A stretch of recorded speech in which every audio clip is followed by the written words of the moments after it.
Hello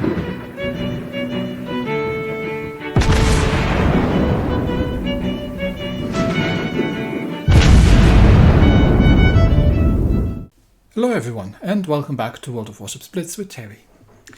Recently there was a bundle, and I think it was marketed towards new starters or beginners, that was selling the Ashitaka, a Tier 7 premium Japanese battleship.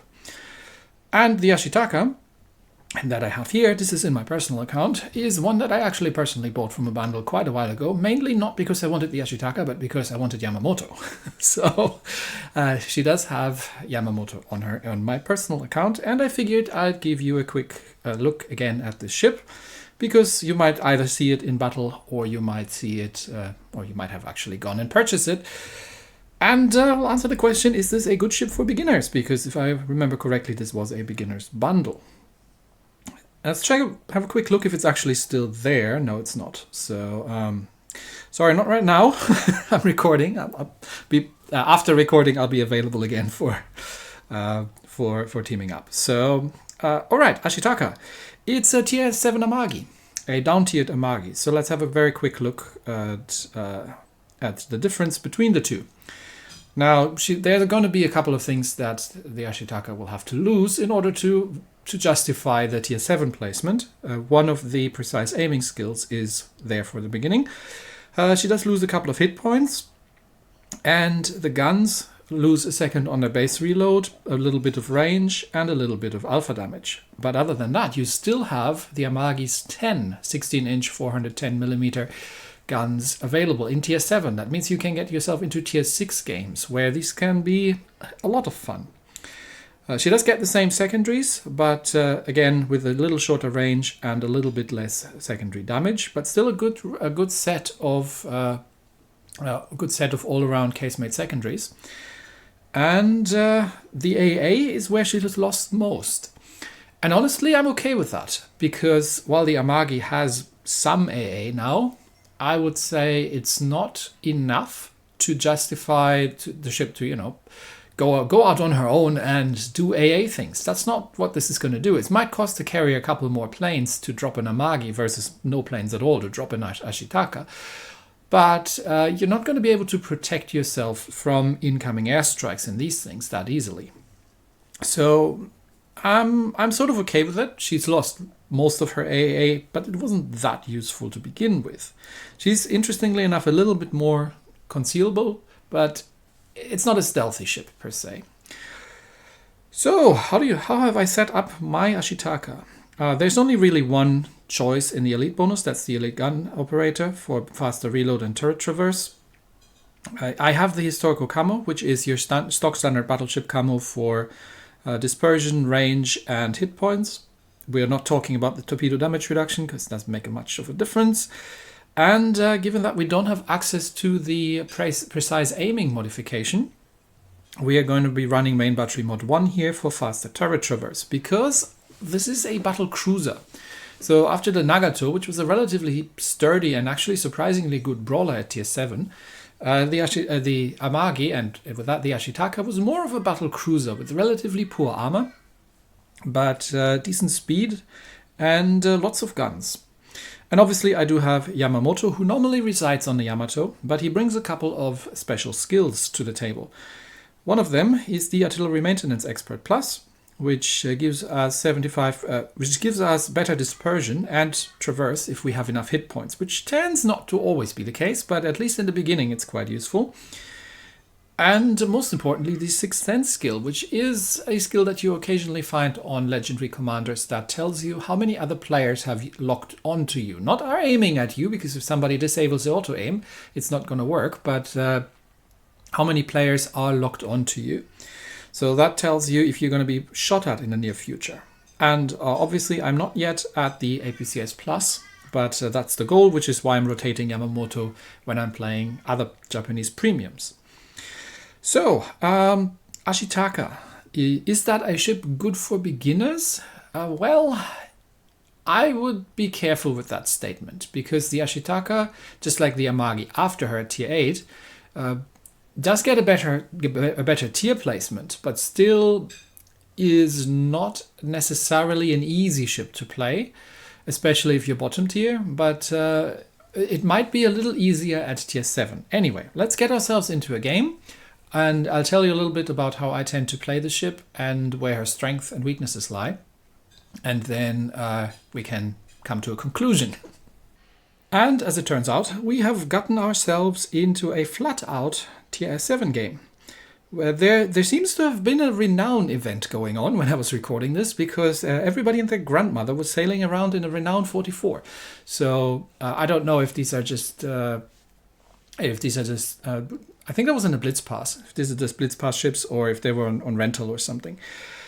But anyhow, Colorado, Gneisenau, Hood, Florida, Surrey, Miyoko, and a single destroyer with the Mayhem on domination on Okinawa. So, generally, Ashitaka, you want to play very similar to the Amagi. It's a battle cruiser. It has relatively terrible armor, so you do need to keep your distance and sort of, not get into brawling range of things. She is surprisingly good at kiting. So, oftentimes I find a reasonable mindset to play the ship is to play her more like a Japanese heavy cruiser almost than a battleship. Anyway, we're spawning with one of the Renowns and with the Mayhem, which cannot make up his mind yet if he wants to go A or B Cup. Now, this being Okinawa, it's going to be B Cup's going to be quite interesting. And the team calls out Capture A. I'm like, okay, that sounds good. Mayhem, you want to go to A? The team calls out Capture B. That's a great idea. The team calls out Capture C. That's a terrible idea. You need to focus on Okinawa. Unfortunately, that's not happening. So we do have an enemy Gneisenau, and I am spotted. So there is potentially the destroyer over here, or one of the more stealthy cruisers. So I'm already going to slow down because A is obviously being capped. And the Gneisenau is returning fire. So yeah, there comes the Miyoko and something else. So they are going to, and there's a smoke screen. So yes, we have Mayhem and Miyoko in A cup. So that renown is YOLOing into a veritable soup of torpedoes and is very, very dead because renown has not paid attention to the fact that A cup is full of torpedoes and has lost half his health in the process.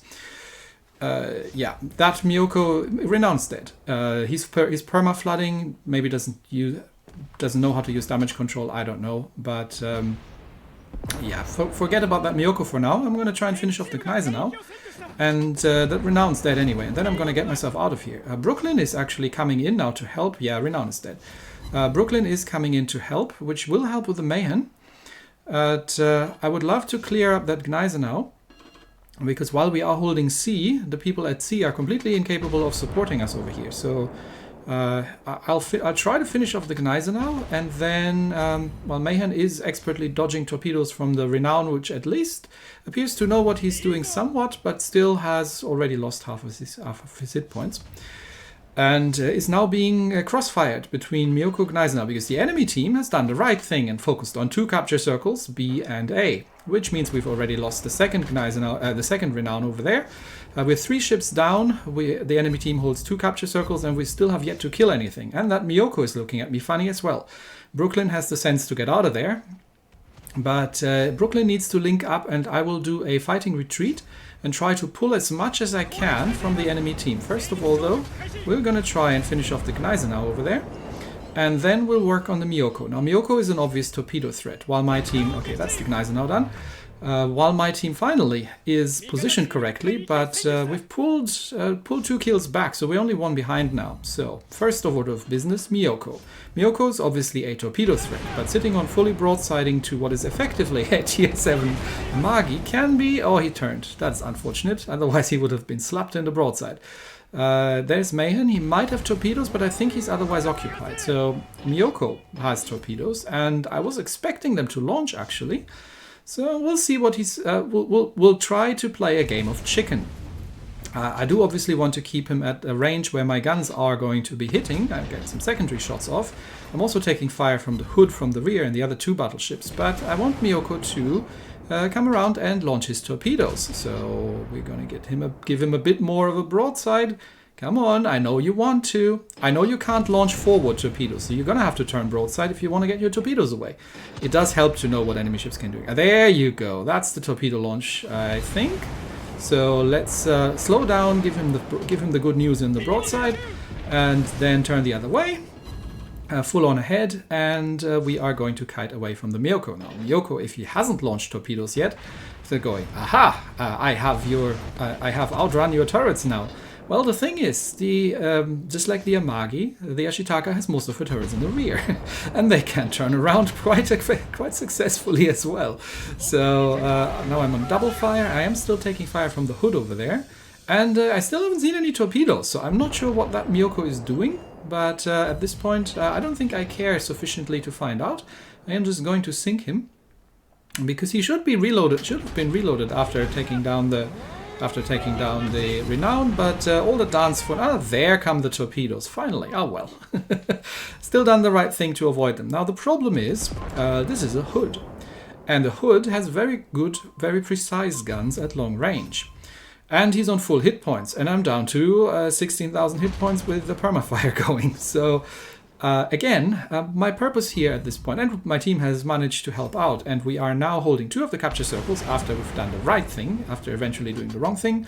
Have lost the shores, again, though, to the Colorado. So that's Brooklyn and our destroyer left. But I'm just going to draw that hood. I don't think I can kill that hood. But what I want to do is draw him as far away from my cruiser and from the capture circle as possible, while trying to survive for as long as possible. So again, we are playing a game of kiting, and 3 rear turrets on target, still better than nothing. And I'm unfortunately running out of map to kite away from, while my destroyer is suiciding. We are, though, how many points are we ahead? It's doable, even if the destroyer dies. The Brooklyn, fortunately, has the sense to run away. Congrats to the Brooklyn.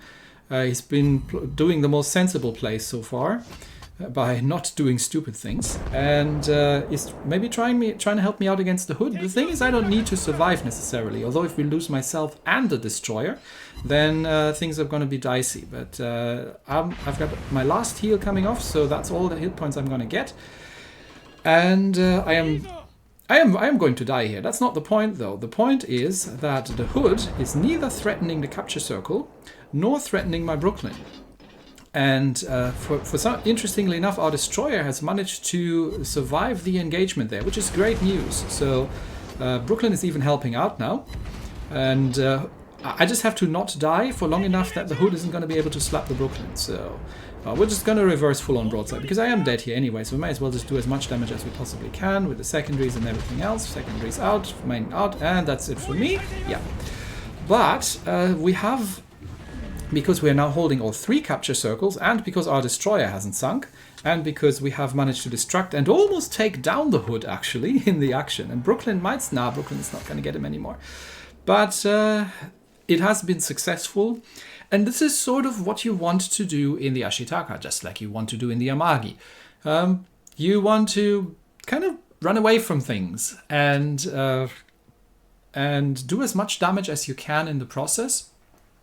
With using your speed, using the lot of guns that you have, and maneuvering as much as you can to, avoid incoming fire, deal with your relatively lackluster armor. Is this a good ship for beginners? I don't think so, because as I've just said, there's a fair amount of things that you need to know in order to play the ship successfully. If you play this like a regular battleship, like sitting still at long range, just giving a couple of shots off, you might be doing okay. But in order to make these kind of Amagi class battle cruisers really shine, you kind of need to almost play them more like I said, like a battle cruiser, or even like a heavy cruiser. And for that, you need to have a little bit of experience. So for beginners, I'm not sure that bundle was the right choice, but it's definitely a fun addition, and it gives me an opportunity to train Yamamoto on a different ship when I feel like playing tier 7. So there's that. And yes, sometimes you get into tier 6 games, which can be relatively glorious, and which points you can play aggressively and really make the guns shine. And that's it for me today. Thanks, everybody. I will see you next time. Bye-bye.